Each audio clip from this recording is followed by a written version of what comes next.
crack. It's disgusting. What's up? What's up, world? Let's see. Just trying to get everything live here. Starting live video. All right, well. Looks like we're good. Good, and some folks are already showing up, so that's great. Facebook is live. YouTube is live. And if you're on YouTube and you can hear me, if you can let me know, that'd be fantastic. We're gonna do some fight in. We'll do some fight in tonight. Fight scenario based stuff. I'm gonna spend less time describing than I did last night. If you weren't here last night, don't worry. A lot of times the first time I teach it, maybe there's a little extra explaining just so I'm clear, that you're clear. Hey, Taylor. Taylor, can you hear me on Facebook over there? Over there? Let me know. Man, I wonder if there's a better way to center that. At the risk of ruining everything, I am going to try and get this better centered. So it's going to be a little chaos on Facebook here, folks, for the next moment. My apologies. I'm going to try and get you closer to my YouTube folks in the room. Okay. I want to get that. So you can see me up here. You can see most of me down here. Okay. On the floor, standing up. If you're on Facebook and you have in any moment an iffy, I can hear you, but very little. Do you hear me better now? I don't know why you'd hear me better now. But I moved it, so maybe you hear it better now. So let me know. And YouTube folks, if you see anything, let me know. If you can hear me, sorry, let me know. And I'm gonna just, I'm gonna wait.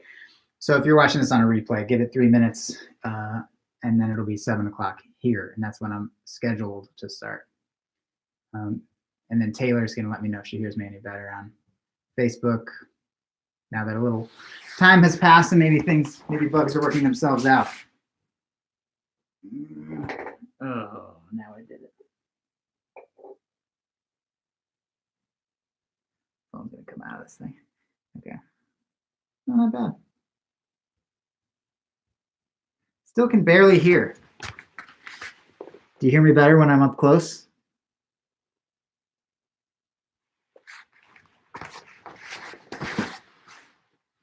You don't want to hear all that stuff I say. Hey, what's up, Sean? Sean, do you have any problem hearing me right now? Can you hear me? Let me know. And then someone's popped into YouTube. Let me know if you can hear me okay. Maybe Steve Ross, not sure. Well, I can't tell on YouTube who it is. Okay, and we're gonna start in 2 minutes. A little chilly in the basement here. A little, okay. Taylor, just maybe turn your volume up. That's all I could say. Because nothing should be different, especially on Facebook, because that's just my phone. My microphone should be picking me up just fine over there. So I don't know why that would happen. So turn me up, I guess, and then do what I do. Use the visual to follow along. And again, we're gonna get started in now 1 minute. I know some people are filtering into YouTube. Good to see you guys. Sounds good on YouTube. That's all I need. Thank you, Steve. What's up, guys? Yes, I can hear you, Greg. Okay, fantastic. So let's do this. It's, let's give it like 30 seconds. I just want to say something at the beginning that I said at the end of last night, which is this. This period of time is obviously a different kind of training, right? So we are doing something different than we do when we go to school. That goes for our school. It goes for every school right now. So it's unfortunately, you can't go anywhere. So this is what there is.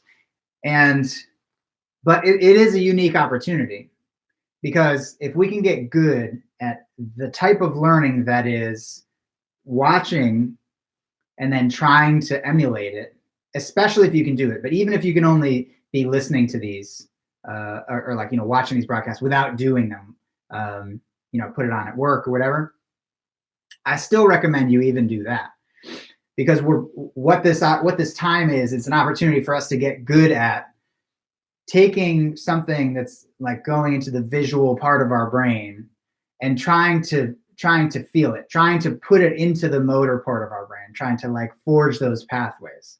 It's something you get better at the whole time you practice jujitsu. So I can see a move on YouTube and then go to class and then catch it on a few people, right? And I can see it once and then do it. But I could not do that. I was nowhere near being able to do that as a white belt or a blue belt or a purple belt. In fact, I learned kind of slowly. Okay. So this time is a unique time because we're forced. I mean, people always work on this. A lot of people like go to YouTube. Some people don't. I recommend it. I think you should. But during this time, focus if you can on building the neural pathways between the visual part of your brain when you watch these and the motor part of your brain, that where you can almost feel yourself doing it when you're just watching it. And if you're learning by watching a video and then you're physically doing it at home, then you're doing more than most people ever do with all of the DVDs that they buy. A lot of people buy them, and then because they don't have maybe the visual motor connection in their brain, they only do the one or two moves from the DVD that they really liked or remembered, and then they brought those by memory into school and practiced them with a partner. The fact that you're at home practicing some jiu-jitsu after watching a video, if this is a habit you can build now, or a skill, I mean, everything's a skill. If it's a skill you can build now to be able to see a video and then practice a little bit at home, solo in particular, then every DVD you buy for the rest of your career, you're going to get more out of than I did in like almost my whole career. Okay. So this time is different and it's a little weird, but focus like I said, on this visual to motor component of what we're doing here, especially people who are only able to watch these. And I know I have students who are only able to watch them because of they are the only person they have to watch a child or something like that. So anyway, even if you're just watching these, use this time because it's a unique type of learning, and this is something that we can do right now and can get better at. And in fact, some of you'll be better at than I ever was because of the time you spend doing this at home.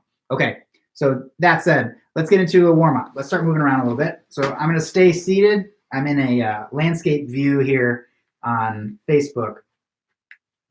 So my head's going to get chopped off above about waist height, unless I make a change, which I may have to do. Okay, so now start moving your arms around.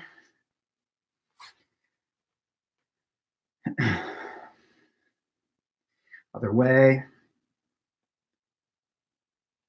Okay, and now just get your chest sort of moving, stretched out, chest, upper back. Get a little stretch going.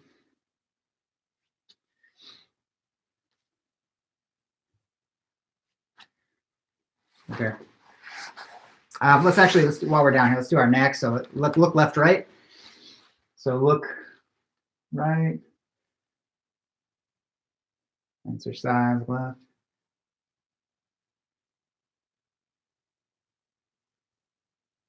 Side to side, make it a stretch. Look up and down. Make it a stretch.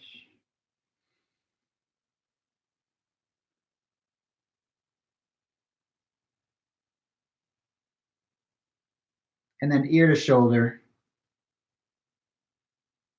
Oh, hey, someone gave me a thumbs up on YouTube. Thanks. And then circle. So let's circle. That's all of the movements you just did combined.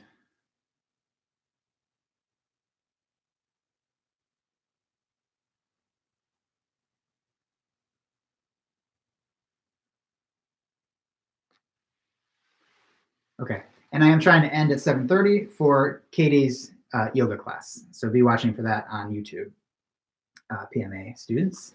Let's do this. Let's stand up. It is going to be full body today, so let's do knee circles, right? Go ahead and start knee circles. I'm going to get just a little better angle here for the Facebook people. All right, so knee circles. Other way.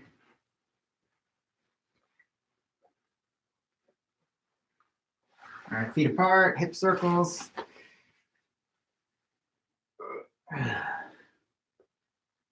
I was leaned over today, walking around leaned over, picking up sticks at my new house, and there's like sort of some land here, so it's a lot of walking around leaned over, picking up sticks. So I can tell my lower back is reminding me of what my day consisted of. Yesterday was crazy windstorms. Okay, let's do this. I'm gonna change the angle, sort of even a little higher here for the Facebook folks. We're gonna get to where you don't see the ground, but when we get to the ground, we'll talk about it. Okay, so right now I just want to talk about footwork. Footwork should be every time you take a step from a fight pose. Fight pose should be, you should cover your cheekbones or your temple, your lead temple, your rear temple with your fists here. So that's like, and my elbows are covering my ribs. That's why they're not open. So I can't get kicked in the ribs. I can't get punched in the temple. If my hands are close enough together, not so close I can't see, but close enough, I shouldn't get hit in the nose. I should be able to cover up here, and I'm covering my jaw. So those are all the buttons. Those are the buttons that easily pushed would knock me out. So that's the reason that we do this, right? And then our footwork should be this. I'm going to start tonight by mentioning this. Last night I mentioned it kind of halfway through. When I'm standing in fight stance, I'm not kind of leaning forward. I'm kind of leaning onto my back foot, and that's because if somebody enters my space, I have a little bit of a kick. I'm kicking at their knee, and somebody would go, whoop, right? So somebody who was walking in and I kick at their knee might kind of, whoop. Okay? So that's the idea there. So I'm actually on my back foot a little more than my front foot, which may be counterintuitive. Okay? And then from here, let's go forward, which I do with my front foot. So stepping forward is front foot first. Whoa, I slid. Back is with your back foot first. So back is not 1, 2, because in the moment my feet are together, I'm at risk, right? So let's go. I'm gonna do this. I'm gonna show my feet to Facebook world. Memento. Okay. Well, good enough. Forward. Okay. Back. Okay. I'm going to change my angle just a little bit. Forward. So that's we're just practicing stepping with the correct foot first and keeping our feet a little more than shoulder width apart. And now remind yourself that you're might need to use your front leg. So more weight on your back foot, right? When we walk around, back foot, forward, backward, forward. And I still have this foot to use because there's not too much weight on it. The other bad thing about leaning forward, if it's not obvious, is that it's easier to hit me when I'm there, okay? Let's do this. Side, right? If I go left, I have my, on Facebook or YouTube, I forget which, it reverses the image. Okay, so when I say left, I mean left. So listen to my voice more than what you see, if this is in any way confusing by what you see. Okay, so my hands are in position, my weight's a little more on my back foot. When I say left, I step with my left foot first. It's my left foot is forward, so it's my lead leg. Left leg is moving me left. That's when it starts. And then right, it'll be the other one. That's for circling, right? Because you never want to, just as much as you don't want to bring your feet together to walk forward, you don't want to cross your feet to move laterally. So we always open our legs before bringing them together, okay? So I'm just gonna say forward, back, left, right. This stuff is actually super important that we practice it and that you get used to some of these things. With a partner, we're getting used to the bubble, like how much space we want, which we'll talk about in a minute. But for us, for solo, I think too many people put too much weight on the front foot. That's a good thing. Too many people drop their hands. So be focused on all these things, right? Hands are up, block your temples, right? Okay, now, and a little more weight on the back foot. So I'll call it forward, backwards, back, left, forward, right, right, left, back, back, forward. Where is your weight? Forward. Which foot? Back, back. Make sure you still have your weapon, right? Left, left, right, forward, left, right, backward, right, forward, left. Okay. You got it. So that's just walking around. And now I'm going to bring us down here.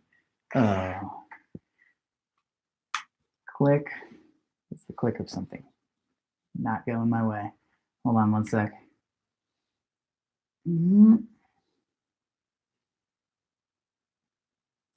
Well, all right. Okay. So now let's talk about that's movement. Now let's do our series.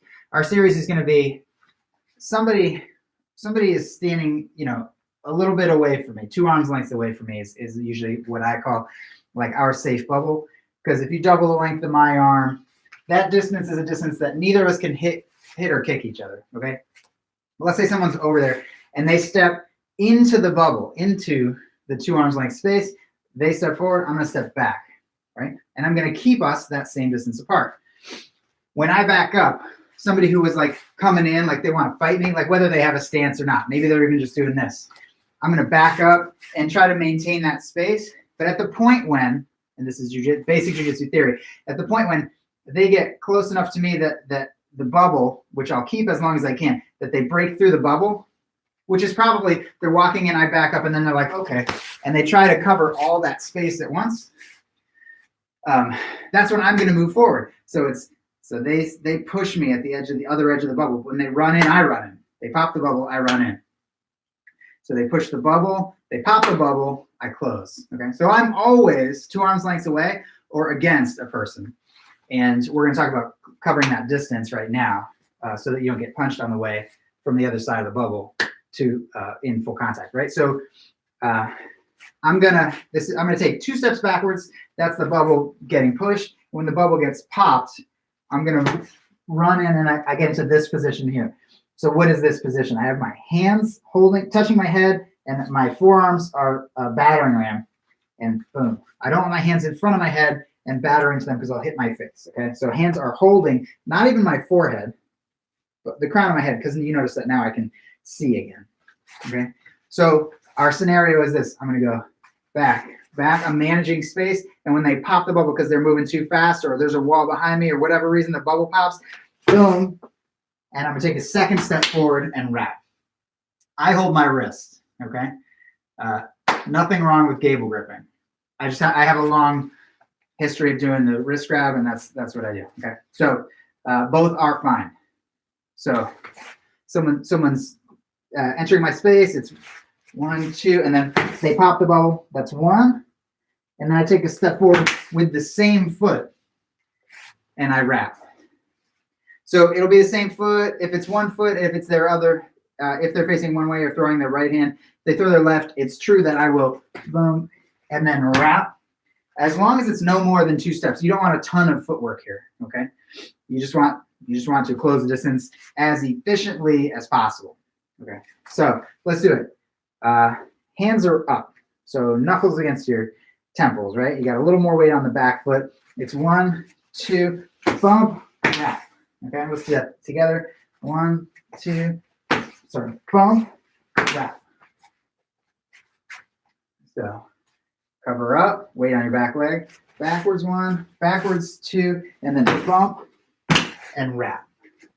Same thing. Backwards, bump, and wrap.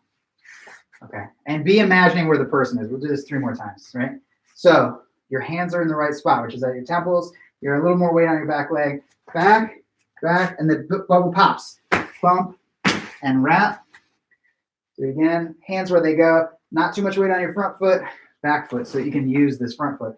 1, 2, bump and wrap. Last one. 1, 2, bump and wrap. Okay. Once I've wrapped around, once I've got a grip on my person, I'm going to do this. I want you to think in sort of a circle, but what I did when I stepped forward and I wrapped my arm around them is this here. This is a little easier to see on YouTube, so I'd like to give me one sec. Need something to put that on. Let's get a little higher. Can you see the floor now? Almost. Sorry, one sec. Okay. So I just want you guys to be able to see the floor. If you picture that the person's feet are here and here, because this is where they were when I bumped into them, and their feet are on the ground here and here. That second step, when I step in, I'm stepping next to their feet in a line. So I'm not beside them. It isn't T position where I'm here. I'm just one step. I stepped around to the side. Front clinch, we can talk in a lot more detail about in person. But imagining that I've now put my foot next to their feet on the ground when I wrapped around. Now you know that if I step forward with my right foot, I'm stepping in front of their 2 feet, essentially. So these are their feet. I step right and I make a perfect triangle with their 2 feet. And that's what this next step is. And it's only the setup step for our leg hook takedown. But after I pump and wrap, now my foot's next to their feet. This one makes a perfect triangle with their feet. And then this one comes around behind their leg, picks it up with my heel, and I turn this way. And it's a leg hook, it's a tripping takedown. So just to show you, if I'm back clinched and wrapped, I'm going to step in, hook their leg, pick it up, and turn and land in a mount here. So let's see if we can put all that together. So start standing. Someone's going to encroach your space. 1, 2, and then pop the bubble. Bump and wrap. And now step in. That's your setup step. So you can pick their leg, pick it up, turn, and you're going to hit the ground. You're going to be in mount. Okay? So I'm going to go 1, 2, bubble pops, bump, and wrap. My foot is next to their feet. Now I'm going to step in front of their feet and then pick one of them, pick it up, and turn. Okay? This is and a lot of times we practice this, and it's kind of like a nice looking leg hook sweep, leg hook takedown. In practice, if you run forward and grab them and then wrap your leg around and sort of trip them, yeah, maybe it's not a beautiful pirouetting circle, right? But if we practice it this way, we have that opportunity. If we're kind of like static in space, higher chance that you're going to be like hitting them with some velocity. You're both going to be moving. It's going to be very dynamic. 2 feet tripping around, like one tripping the other is going to be actually easier than we make it look, honestly, when we practice the leg hook takedown. Super easy when 2 people are stumbling around to be just a hook a leg and fall, drag them down essentially. So let's do same thing, back twice, and then bubble pops, bump and wrap and takedown. So 1, 2, bubble pops, bump and wrap, step and hook and sweep down to mount. Let's do it again. Back, back, bubble pops, bump and wrap, step, hook, and sweep. Take them down to mount. We're going to do 3 more. Okay, so a little more weight on your back foot than your front so that you can kick if you need to when they enter your area, your space. Okay, so 1, 2, bubble pops, bump and wrap, step, hook, and take them down to mount. 2 more. Back, back, bubble pops, bump, wrap, step, hook, and take them down to mount. Last one. Back, back, bubble pops, bump, wrap, step, hook, and sweep them down to mount. Okay. So we got here. We got to mount. You know, every altercation, every fight scenario, which is that this is supposed to be based on fight scenarios, this workout is going to be a connection of some sort. And it might be they grab you, and it might be, you know, you grab them, which we did. We bumped and wrapped. It's going to be a connection, a takedown, a dominant position. So we're most of the way through, and then a submission or a finish. they're not going to submit in the real world. You're gonna wound them, so they can't hurt you, or you're gonna put them to sleep. Okay. So we prefer to put them to sleep, and that's what we're going to do in this fight scenario. So we're going to linger in step 3 a little bit. Connection, takedown, dominant position, and then submission. So before we submit, even though I could possibly submit from here and tear a shoulder or, break an arm, instead of doing that, especially because we're going to talk about the very most common behavior. Like this is plan A for a fight for a jiu-jitsu guy. This should be plan A. Common behavior. They're going to turn over, right? When I get mount, if I sit up and I throw punches, I'm going to throw slaps. I'm going to throw open hand slaps, but I'm not going to throw these. Greg said throw open hand slaps. I'm going to do this. All right. It's not patty cake. It's not Gracie paws like a little kitty cat, right? If I'm in mount and I sit up, I'm going to turn my shoulders. I'm going to widen my eyes, and I'm going to be scared. I want to scare them into turning over, so I don't have to hit them a lot of times. They get scared and they turn over. Good, they'll turn over. Not because I love them, but because I don't want to hurt my hands. I don't want to hurt them with open hands, and I definitely don't want to do fists. This is a guaranteed broken knuckle, broken metacarpal, tarsal, carpal. It's going to be bad for your hands, so don't punch skulls. Skulls are very hard. We're here, sit up, throw punches, and we're going to accommodate. They're trying to roll over underneath us. People come in all sizes, man. One thing we don't want is for them to roll over, sort of catch my calf, like roll their weight onto my calf, and now I get knocked off. So holding on too tightly when adrenaline's running is going to be something it's going to be a pitfall for you. Don't hold on too tightly with your legs from mount in a fight situation. You actually want to, when you throw these punches and they start to turn over underneath you, just so they don't land on your leg and roll you off, you're going to accommodate, you're going to move yourself over. In fact, you could even turn sideways and kind of do this to make sure they have room to turn over. That's something they do in Gracie combatives, or well, with the kids anyway. So I throw my punches, I accommodate them turning over. I'm opening space instead of closing space. The other thing we do in jiu-jitsu, open spaces, right? Now, if I was on the bottom and I was like, oh God, don't hit me, and I turned over, around now I'm going to start to get the idea that, oh, wait a minute, if I can build my base back up, maybe I can like get away or get on top again or keep fighting. But certainly from getting punched from someone who just took me down, I already see that I'm losing. And when I turn over, it's going to be very natural for someone to want to come up to their knees, build up a base. If you were here a couple classes ago, we talked about building up your base from underneath, build a foundation, and get away. Okay. So we're going to let those two things happen, the turnover and the get up. So I'm here, I sit up, I scare them into turning over. I accommodate that. I accommodate the get up. I actually let them get up, and I put my feet inside their knees. Their knees are here. My feet are going to go here and here. Those are our hooks, same hooks we'll have when we take the back in every other case as well. I'm going to wrap under both arms. So not harness over and under, not over and under, but under both arms. And now for us to practice solo, I can't levitate. So I'm going to have to put my hands on the floor.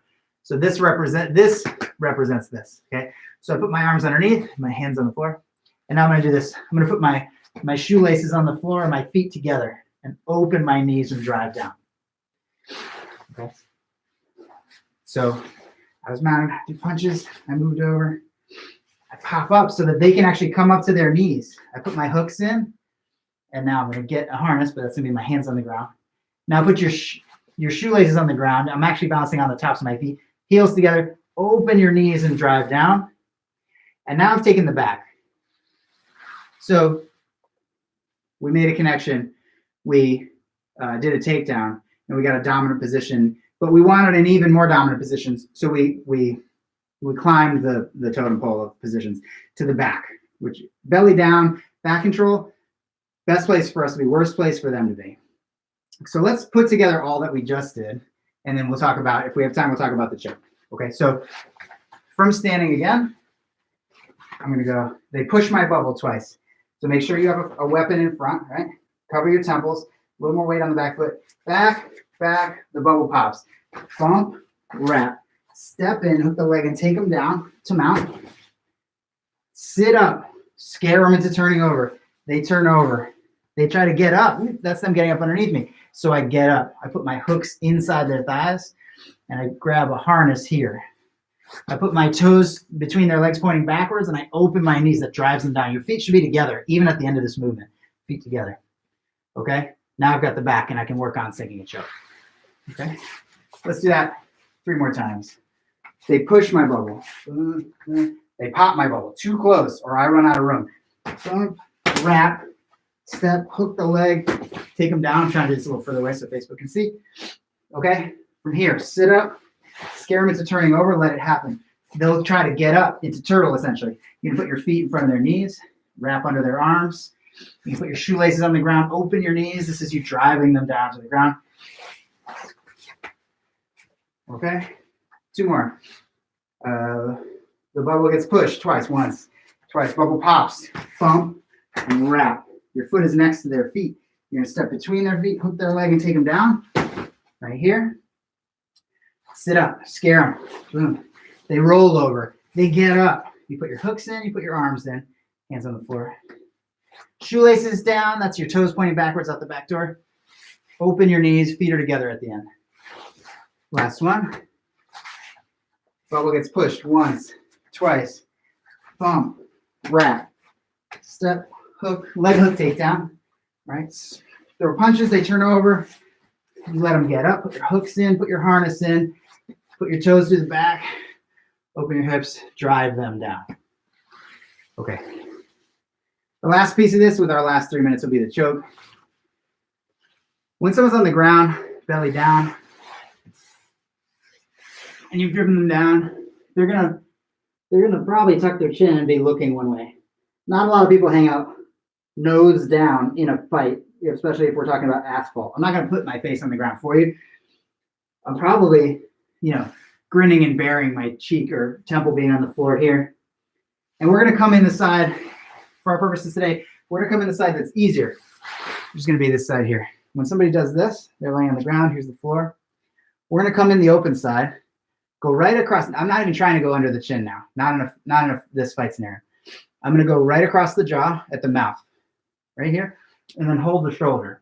Okay, that's not comfy, right? To them, it's like a neck crank. Nobody taps out in a fight, so I'm not trying to tap them out. But I come across the face, hold the shoulder, and then with the other hand, I'm going to strike the face. This is what Nate Diaz did to Conor McGregor. We've all seen that finish. He caught him here.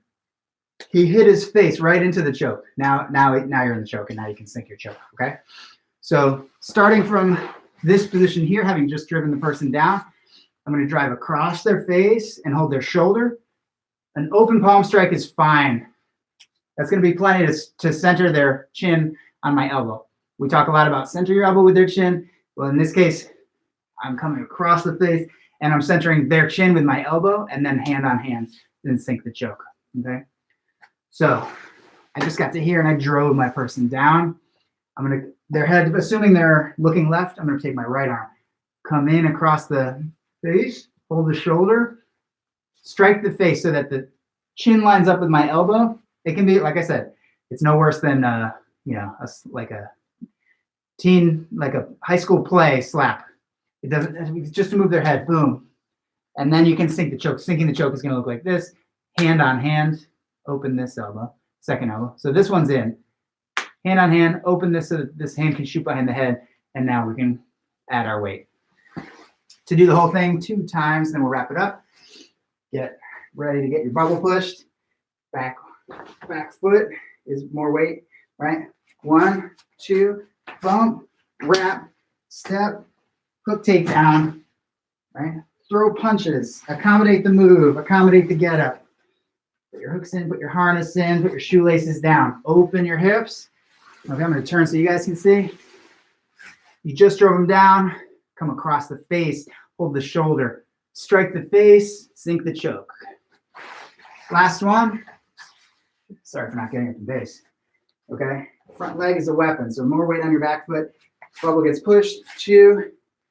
Bump and wrap. Take them down. Throw strikes. Accommodate the rollover, accommodate the get up, hooks in, harness in, shoelaces down, open your knees. And from here, having just flattened down, come across the face and hold the shoulder, and then slap the face into position, sink your choke. Okay, this is the same scenario I did yesterday. We're gonna wrap it up here. I have more time tomorrow, and I'm gonna do an alternate scenario with the my more favorite takedown than this, and a different submission little series. So tune in tomorrow, Wednesdays, 8 o'clock for that. Thanks for your attention. Yoga with Katie's up next for all the Facebook people. Thanks YouTube for tuning in. And I gave my spiel in the beginning, so that's that. Thank you guys. Take care.